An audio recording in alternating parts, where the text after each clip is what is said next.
Bien, chers amis, bonjour. La semaine dernière, vous avez fait connaissance avec un prêtre hors du commun. Il nous a parlé de l'Église comme on en parle peu aujourd'hui, mais en toute vérité et franchise. Cette semaine, je le reçois encore pour votre bon plaisir. Il va nous parler d'un autre aspect de sa vie, les Forces armées canadiennes. Mais attendez, Bastien Leclerc, bienvenue. Tu as été ordonné en 1989 et puis tu es allé en paroisse, mais rapidement, il se passe plein de choses autour de ton ordination, à la suite, je devrais dire, de ton ordination, puis tu te rends compte qu'il y a des inconforts. Je te dirais, les 6 premières années où est-ce que j'étais vicaire, bon, je suivais la mouvance, mais à un moment donné, je me souviens, j'étais à ce moment-là, j'étais rendu à Saint-Frédéric, à Drummondville. À Drummondville. C'était pas encore une basilique. Mais, et puis, il y a quelque chose qui se passait, j'étais en train de m'éteindre. Puis en même temps, c'est difficile à expliquer parce que c'est pas la vocation qui a été mise en cause. Ça a toujours été la façon dont ça s'exerçait. J'étais peut-être pas appelé en tant que prêtre à être un prêtre de paroisse. C'est comme ça que tu le ressentais, que tu le formulais, ton inconfort. Exactement. Et j'ai eu des expériences qui ont été bien le fun. J'ai travaillé avec la Piole, qui est un organisme de travailleurs de rue. On s'entend, là, j'étais pas travailleur de rue, là, ça prend une formation pour ça. Mais j'étais accompagné, puis j'étais avec les jeunes de la rue pendant 1 an et demi. Et puis j'ai travaillé ensuite à la Poudrière comme agent pastoral. Puis j'allais dépanner de temps en temps aussi à la prison de Sherbrooke. Alors là, j'ai goûté à d'autres choses. D'autres façons de vivre la vocation de prêtre. Exactement. D'autres facettes. Absolument. Alors, tu te cherchais un peu, quoi? Faut se le dire, oui, je me cherchais. Je voulais pas perdre ma vocation, mais je savais que si je faisais rien, là, j'étais pour m'éteindre. Tu étais en danger. J'étais en danger, puis je l'ai senti. Alors, il a fallu que je fasse des choix qui n'ont pas été faciles, qui n'ont pas été évidents, parce que quand tu fais des choix comme ça, ça a des impacts. Hein. Tu déménages Sherbrooke, c'est pas Victo. C'est pas le diocèse de Nicolette? C'est pas le diocèse de Nicolette. Alors, fallait faire des choix. Puis, alors, j'ai fait une entrevue pour, je pense que c'était la prison de Hull à l'époque. C'est provincial, c'était du provincial que je... Tu aurais voulu être aumônier de prison? Oui, parce que j'avais goûté à ça puis j'avais aimé ça. OK. Mais je l'ai pas eu. Tu te sentais bien avec des gens marginaux, spéciaux, des parcours particuliers, des marginalisés? Ben, en tout cas, oui. Bon. Je regarde ça, là. Tu dis les mots, là, puis je dis, c'était bien là-dedans. c'est bien parce que c'est là où vous êtes appelés aussi à être des lumières. Alors, qu'en est-il? Comment ça vient, les Forces armées? C'est que j'avais passé l'entrevue à Hull, je l'ai pas eu. Et puis, je me souviens, à ce moment-là, j'étais à Saint-Frédéric, puis je me souviens j'ai vécu un grand vide à ce moment-là. Puis, je me suis ramassé, il devait être 2 heures du matin, je me suis ramassé tout seul dans l'église de Saint-Frédéric. Et là, j'ai crié. Je me dis, si Job peut le faire, je peux le faire moi aussi. C'est beau de t'entendre dire que même les prêtres vivent des moments de détresse, d'inquiétude, de remise en question. Absolument. Absolument. Parce que là, quand on se cherche et qu'on ne trouve pas, et puis... c'est comme si le plancher se dérobait. C'est ça. Et là, et le prêtre qui était là a été extraordinaire. Il dit, sois patient, quelque chose s'en vient, je suis sûr. OK. Tu t'étais ouvert à quelqu'un Oui, de oui, confiance? le curé de Saint-Frédéric qui était OK. là à ce moment-là. Je ne sais pas si je devrais le nommer ou pas, là, mais par respect. Là, mais Non, ça va. je C'est peux- assez. C'était Gilles Mathieu. Ah bon, ben, Mais je ne l'ai pas nommé. tu peux le nommer. Mais Tant non, mieux. il a toujours... Gilles était... Solide. Il était solide, mais il était toujours très posé. Je me souviens, le souvenir que j'en ai, c'est qu'on était dans le cours on prenait une marche dans le cours De l'église, puis on en avait genre. C'est le souvenir que j'en ai. Est-ce qu'il est parfait? En tout cas, c'est pas. Puis à un moment donné, c'est ça. Dans une autre rencontre, j'ai rencontré un autre prêtre qui m'a regardé. Il dit, me semble que tu seras bon dans les forces canadiennes. Moi, j'ai 35 ans. Et comme vous voyez, je ne suis pas maigre. Puis? Je ne l'étais pas non plus dans ce temps-là. OK. Alors, tu as peur de ne pas être Ben, c'est ça, je pense. assez en C'est forme. ça. Parce qu'il faut dire que l'aumônier doit avoir Oui. un certain entraînement. On a le même entraînement. La seule Oh là chose là. qu'on ne fait pas, c'est le maniement d'armes. OK, d'accord. C'est la seule chose qu'on ne fait pas. Le reste, on le fait. Et puis, j'avais une idée en tête, là, ça va me revenir. Alors, tu pensais pas pensais être pas. choisi Non, parce c'est ça. que... Il y a deux choses. La première, c'est que, je vais l'essayer. Être choisi, c'est pas un problème, c'est de passer. Est-ce que je vais passer? Je ne le sais pas. Fait que... Mais c'est un beau défi pour un gars de 35 ans. Ah oui, c'était un très beau défi. Puis on était la première classe qui était seulement des aumôniers. Alors le cours avait été adapté pour nous, pour deux raisons.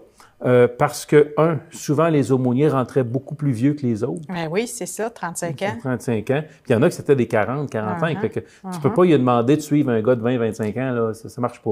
Ah, Fait que, oui. mais il a été adapté, mais C'était quelque j'étais chose. maigre quand il est sorti. Il m'a dit, je pensais pas que je pouvais maigrir de même, là, mais...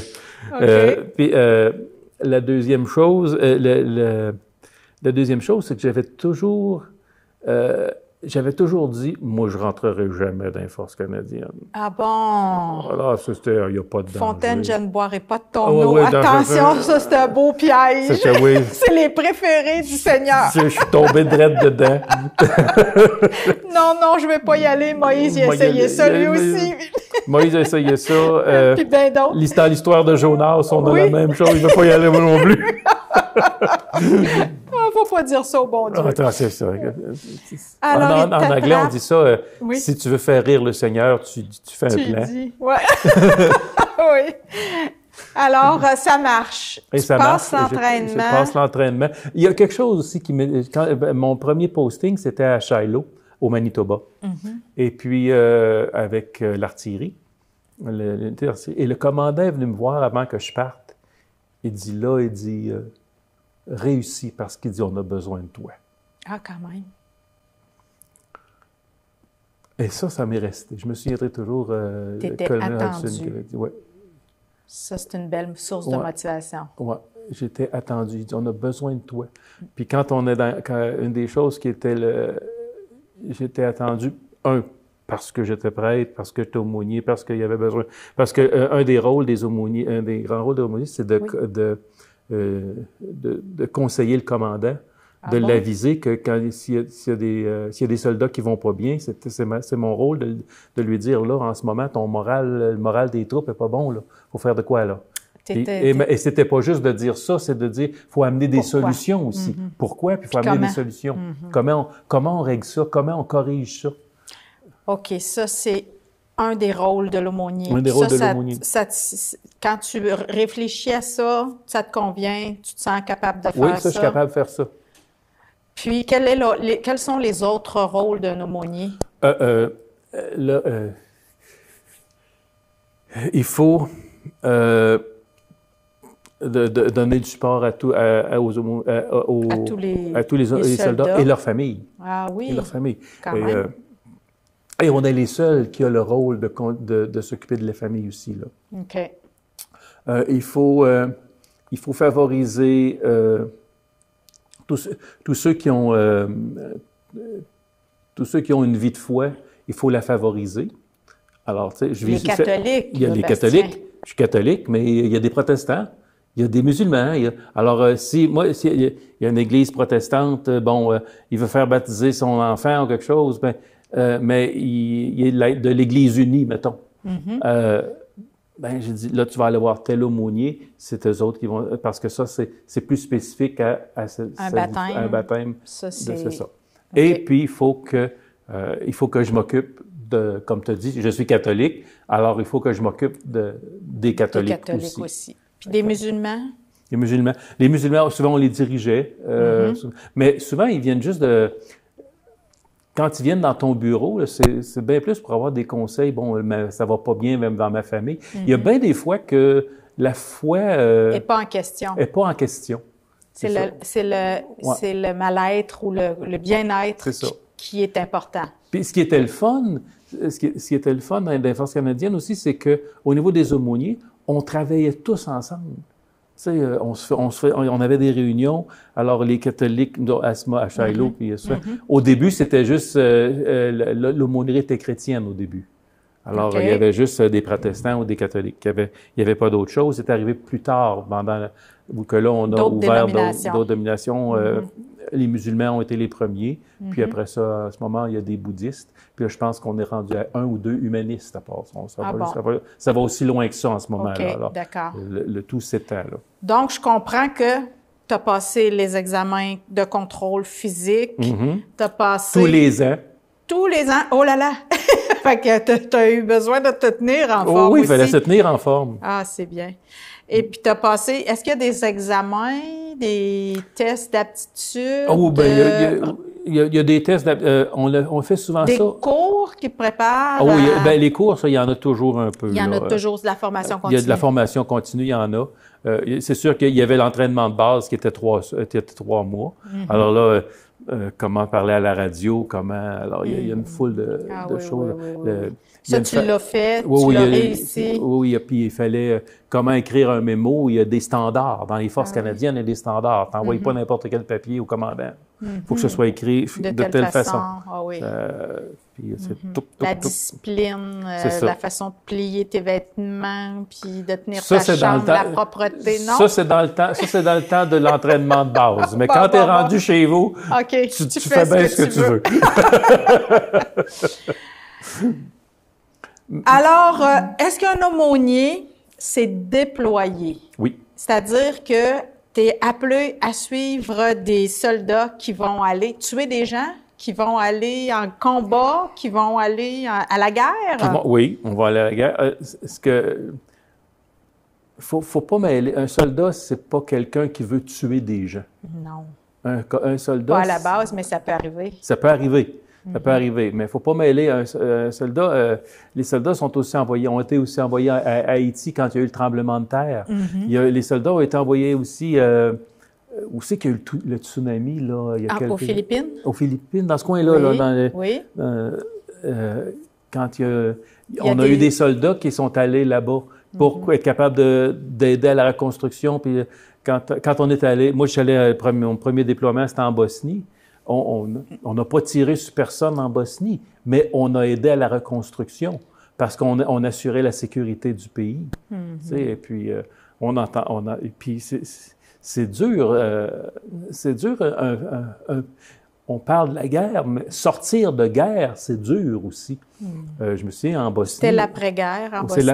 L'après-guerre, on dit la guerre est finie, puis ça arrête là. Mais moi, je me souviens du monsieur en Bosnie, puis ça se disait à travers les traducteurs. Le monsieur, il dit, le gars qui est dans la maison, qui est en haut de la côte, là, il dit, il a tué ma famille. Puis il dit, moi, il faut que j'y pardonne. Il t'a dit ça spontanément il m'a dit ça, il m'a lâché ça de même. Puis j'ai pas répondu. Mais en bout de ligne, si tu veux que la guerre arrête, il faut que ça se fasse. C'est pas facile à... C'est pas des choses qui sont faciles à entendre. Je le comprends, lui. Il a perdu sa famille à cause de tel autre gars. Là. Il le sait en plus. Il sait qui c'est, tu sais. Fait que... Le désir de vengeance peut C'est ça. être encore là. Il faut désamorcer ça. On se promenait sur les routes, puis on se méfiait. Y a-tu des mines à quelque part? Il y avait des grands champs, monsieur. Il y avait des grands champs, puis pour nous indiquer que le champ était miné, ils prenaient un bâton, puis ils mettaient une bouteille vide au-dessus. Fait qu'on savait que ce champ-là était miné. Faites attention, était miné. Le problème, c'est qu'ici, souvent, on fait juste délimiter notre terrain avec ça. Qu'à un moment donné, je me souviens, je marchais dans le bois, puis j'étais avec mon petit frère, puis on marchait dans le bois, puis quand j'ai vu le poteau, j'ai arrêté. Ah oui. J'ai dit, il dit, qu'est-ce qu'il y a? Oui. Ben, j'ai dit, c'est parce qu'en Bosnie, ça veut dire qu'il y a des mines. Il dit, il n'y en a pas ici, avance. OK. Là, tu touches toute la question du choc. Est-ce qu'il te reste des espèces de relents négatifs, d'images, de situations de peur extrême parce que tu fais face à la peur, tu partages la peur, j'imagine que tu fais parfois des cauchemars, des nuits blanches. Je suis obligé de te dire non. Il t'en reste pas. J'en ai pas, j'ai pas été dans le plus fort. OK. Moi, j'arrivais souvent après. Quand j'ai été appelé souvent à la morgue pour aller faire les prières sur les soldats, et pas seulement les Canadiens. Je l'ai fait sur des Américains, des Australiens, des Britanniques. J'ai pas eu ça. Est-ce que j'ai eu des... À toutes les fois qu'on prend la route, on a peur. On va le dire, là. Oui, c'est ça. Il y a toujours des mines possibles, ou des attaques. Des attaques. Des attaques. On ne sait pas. Vous n'êtes pas identifié. Non, c'est ça. Vous êtes au milieu du groupe, puis les risques, vous les partagez. Tu connais des gens qui sont revenus brisés? Bien, il y en a qui ne sont certainement pas revenus. Oui, il y en a qui sont... le temps que j'étais là, moi, on en a perdu 26. Ça, c'est le temps que moi, j'étais là. Tu as été combien d'années? En Afghanistan? Ça, c'est en Afghanistan? En Afghanistan, j'ai passé un total de 10 mois en Afghanistan. C'est là où vous avez perdu 26 soldats? Oui. C'est quelque chose. Oui. Sur 158. C'est beaucoup. C'est beaucoup. C'est beaucoup. Tu as fait la Bosnie, l'Afghanistan? Le Golfe Persique avec les Américains. Ça a toujours été un peu drôle parce que dans les forces canadiennes, il y a ce qu'on appelle en anglais, ils appellent ça le purple trade. Il y a des jobs c'est la même job partout. Alors, par exemple, être médecin ou être aumônier ou être psychologue, peu importe où, c'est la même job. Alors, moi, j'ai été sur des bases de l'armée de terre, j'ai fait sur l'aviation, mais je suis jamais allé sur une base maritime, sauf avec les Américains. Si bien que quand j'arrive aux États-Unis et qu'ils me demandent comment ça se passe sur un navire canadien, je ne sais pas, jamais allé. C'est ça. Tu es tenu à certains secrets, à une confidentialité par rapport à plein de choses que tu sais que tu ne peux pas... C'est ça, que je ne peux pas, mais là, je suis vraiment jamais allé sur... C'était vrai. Fait que, ils ont trouvé ça un peu drôle, mais en même temps, les Américains, c'est drôle parce que dans leur constitution, ils ont le droit de pratiquer leur religion. Et ça a un impact sur les forces armées. Sur les forces armées américaines. C'est-à-dire qu'il y a un aumônier quelque part, assez haut gradé, qui regarde, OK, sur tel navire, ça fait 2 semaines qu'ils n'ont pas eu de messe, alors il faut aller chercher. Alors moi, le temps que j'étais dans le Golfe Persique, j'ai passé mon temps à me promener en hélicoptère d'un navire à un autre pour aller faire des services. J'étais associé à un navire, mais ils sont venus me chercher. Ah oui, oui, oui. Fait que j'admets que j'ai eu beaucoup de plaisir. C'est une vie palpitante, somme toute. Oui, mais c'est une vie avec le monde. Ah oui. Tu sais, on est sur le terrain avec eux autres. En Afghanistan, on était sur le terrain avec eux autres. Il y a des choses qui sont dures puis que je ne veux pas oublier. À la différence de d'autres, moi, je ne veux pas oublier. Je veux pas... j'en parle souvent de ce petit bonhomme je ne sais pas si je peux dire ça ici. Vas-y, oui, un souvenir. C'est un souvenir dur, là. Oui. Quand on me demande un souvenir dur, c'est celui-là qui revient tout le temps. C'est ce petit bonhomme qui a son bandeau autour de la tête, qui a un œil caché, parce que l'histoire que j'ai reçue, c'est important de savoir, moi, c'est du oui-dire, mais c'est comme ça que je l'ai reçu. Alors, ce que je vois, ce que j'ai su, c'est que les talibans seraient allés chez cette personne-là, ils ont demandé dans la famille. Ils ont demandé au père, on veut te recruter, on a besoin de toi, puis tu t'en viens avec nous autres. Okay. Puis le père n'a pas voulu. Oh là là. Ils ont pris son petit bonhomme de pas plus que 6 ans, puis ils ont tiré d'un œil. Il y a le cerveau puis tiré de manière à ce qu'on endommage le cerveau, mais qu'il ne meure pas. Alors, moi, ce que je vois, là, j'entends gémir le petit bonhomme, puis je vois le père à côté, puis je sais très bien que ce père-là doit se demander, j'ai-tu fait la bonne affaire? Puis nous autres, moi, la question que ça me pose, c'est quand on arrête quelqu'un, on arrête-tu vraiment un coupable? On arrête-tu vraiment un taliban? On a arrêté quelqu'un qui essayait de protéger sa famille. C'est tous ces tiraillements-là qui reviennent. Je te dis ça, là, puis elle m'a tombé. Tu y penses encore. Mais je ne veux pas l'oublier parce qu'il y en a, là-bas aussi, il y en a qui ont donné leur vie, là. Il y en a je me souviens l'aumônier qui m'a recruté, justement, il a dit, quand on parle souvent que des soldats qui ont fait le sacrifice ultime en donnant leur vie, il dit, donner sa santé aussi, c'est un sacrifice ultime. Oui. Et ça, on en parle peu.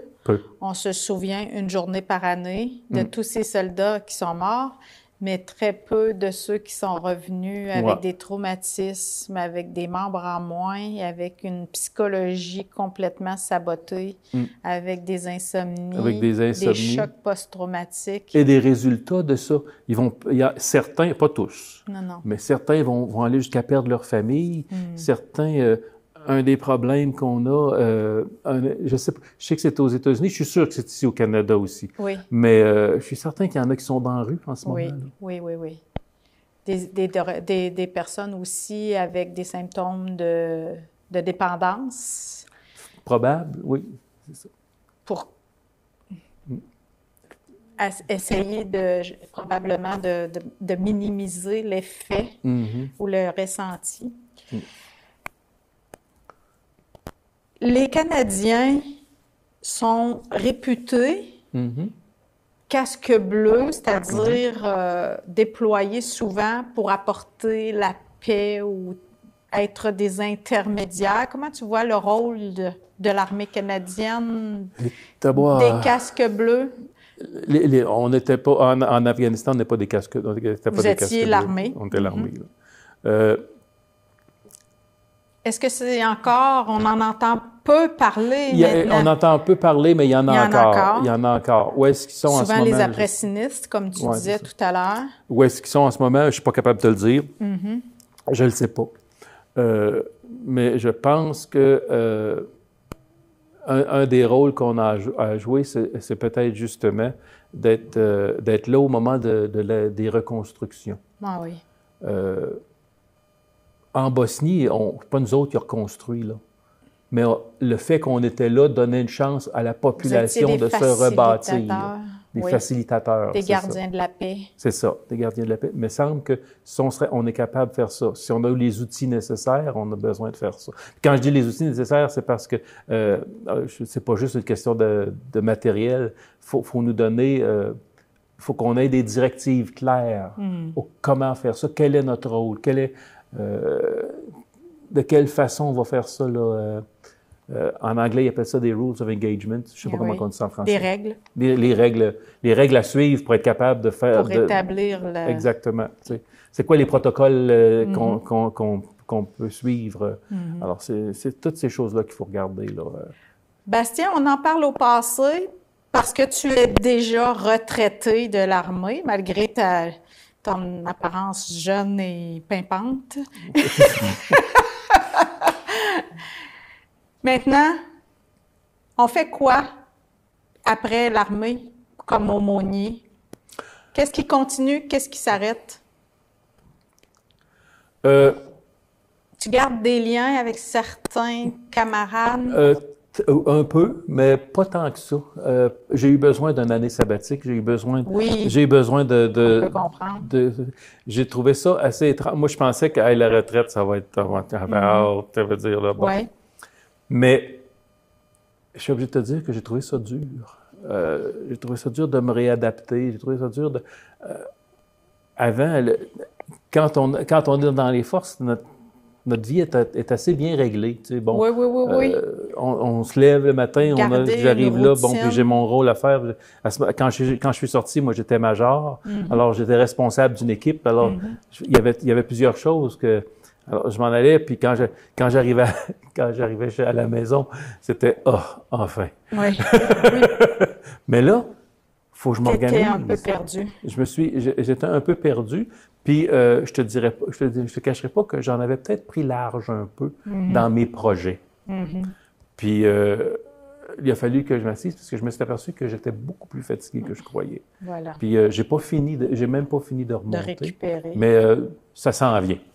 Parce que là, je recommence à t'impliquer. À m'impliquer. Et puis, la chose qui était bien importante pour moi, du moment que je suis revenu, j'ai donné mes disponibilités au curé à Sainte-Victoire, là, David Vincent, que vous avez reçu ici aussi. Oui. Puis il dit, alors David, quand il a besoin, il me met à l'horaire, puis c'est ça. Enfin, alors, j'aide. C'est souvent Sainte-Victoire, Sainte-Famille, je le fais souvent. Bien, je te remercie de nous avoir partagé cette trépidante aventure des Forces armées que fut ta vie. Merci aussi pour ton service de disponibilité pour la pastorale ici à Victoriaville. Si tu veux, en terminant, je vais te demander de nous bénir. Ah, mon Dieu, OK. Prenons le temps. Je vais te venir avec une que j'aime beaucoup du livre des Nombres. Que le Seigneur vous bénisse et vous garde, que le Seigneur porte sur vous son regard, qu'il vous accorde sa grâce, qu'il vous accorde, que le Seigneur vous découvre son visage, qu'il vous donne la paix. Et au nom du Père, du Fils et du Saint-Esprit. Amen. La paix soit avec vous. Shalom. Merci.